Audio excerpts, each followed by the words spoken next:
Mungkin hati kita mau menyenangkan hati Tuhan, tapi kita mesti sinkron dengan apa maunya Tuhan. Kita mesti sinkron dengan apa yang Tuhan ingini, apa yang Tuhan kehendak dalam hidup kita.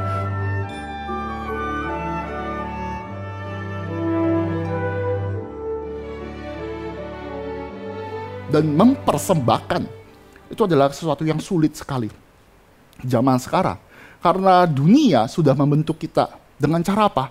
Dengan cara individualistis. Dunia mengajar kita untuk mengatakan ini loh untuk saya, ini loh untuk saya. Tapi Alkitab mengatakan persembahkan, mempersembahkan apa yang kita punya, mempersembahkan apa yang Tuhan sebenarnya sudah berikan kepada kita, mempersembahkan bukan hanya semateri, bukan hanya pikiran, tetapi seluruh hidup kita kepada Tuhan. Dan ini melawan apa yang diajarkan oleh dunia.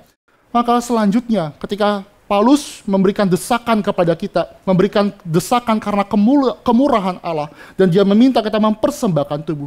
Tubuh seperti apa yang harus kita persembahkan?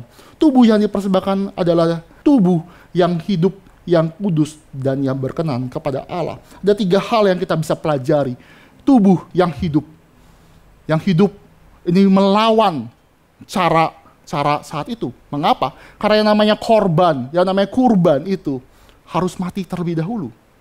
Perjanjian lama mengajarkan lembu, merpati, tekukur, kambing, domba harus dibunuh dulu, harus dicurahkan darahnya. Baru dipersembahkan menjadi korban bakaran, menjadi korban kepada Tuhan yang berkenan. Maka setiap orang tahu bahwa korban itu pasti harus mati. Tapi mengapa Paulus mengatakan secara polemikal, berkata, kamu harus mempersembahkan tubuhmu yang hidup. Apakah maksudnya? Apakah kita harus mempersembahkan seperti apa?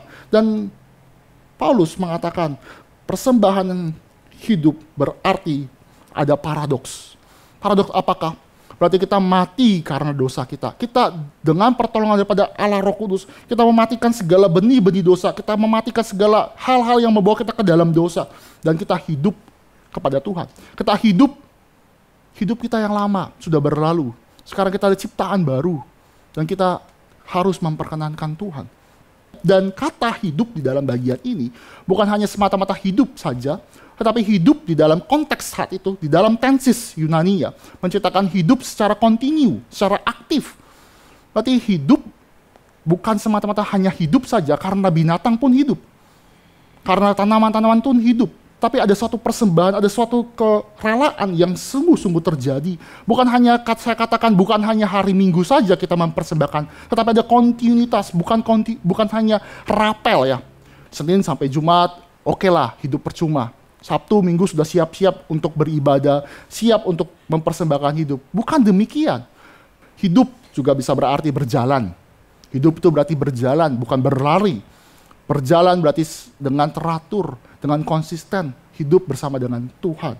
Bukan semata-mata, oh kita lari cepat, terus kita karena udah capek, stop. Enggak. Kita continue, secara continue dengan atur stamina, atur yang sebenar, dengan konsisten. Mempersembahkan hidup kita, mempersembahkan tubuh kita yang hidup ini. Lalu aspek kedua, di dalam yang namanya mempersembahkan tubuh, bukan hanya hidup saja, tetapi yang kudus. Yang kudus artinya dipisahkan. Kudus itu berarti dipersiapkan untuk Tuhan. Konsep kudus berbeda dengan konsep sekarang yang kudus bukan karena dilap-lapin atau misalkan gereja itu seperti harus bersih, bukan seperti itu. Gereja yang kudus berarti dipisahkan dari dunia yang berdosa itu, dipersiapkan untuk Tuhan. Jadi konsep dikuduskan mungkin menjadi satu penggambaran bagaimana kita mempersiapkan yang terbaik, kita sisihkan hidup kita kepada Tuhan. The best kepada Tuhan. Itulah persembahan yang hidup, yang kudus kepada Tuhan. Dan bagian yang ketiga, mempersembahkan tubuh juga yang berkenan, yang diterima oleh Allah. Yang berkenan berarti sesuai dengan standar Allah. Sekali lagi saya katakan, yang berkenan berarti sesuai dengan standar Allah. Bukan seenak-enakku, bukan yang berkenannya aku, bukan seenak-enak hatiku, seenak dewe, tidak. Tetapi yang berkenan berarti kita sadar bahwa kita datang kepada Allah yang hidup, kepada Allah yang suci, dan kita tidak boleh main-main. Kalau kita mengerti konsep ibadah, kita tahu bahwa 1 tahun sekali imam besar yang hanya keturunan Harun masuk ke dalam ruang Maha Kudus. Dan ketika dia masuk ke dalam Maha Kudus, dia harus mempersiapkan diri. Dia harus sadar bahwa ada satu hari raya pendamaian, dia harus masuk. Dan ketika hari itu dia harus mengikuti tata laksana. Ada cara-cara, dia harus memakai baju, dia mesti memakai yang namanya percikan darah untuk mentahirkan dirinya. Jadi ketika dia masuk ke dalam ibadah, dia masuk ke dalam ruang Maha Kudus, seorang imam besar harus mencari perkenanan Allah, harus mengikuti tata laksana daripada ibadah pada saat itu. Maka kalau kita katakan, Paulus mengatakan mempersembahkan tubuh yang hidup, yang kudus, dan yang berkenan. Bukan semata-mata kita sudah hidup kudus, kita sudah hidup di tengah-tengah, kita memberikan yang terbaik, tapi kita juga cari tahu apa yang menjadi perkenanan daripada Allah. Apa yang menyenangkan Allah, apa yang menyenangkan Tuhan. Sesuatu hal yang menarik ya. Ada seorang yang sangat mencintai mamanya. Dia mau pengen memberikan surprise kepada mamanya ketika ulang tahun. Maka dia pikirkan mana yang paling bagus untuk diberikan gift kepada mamanya. Dia berpikir.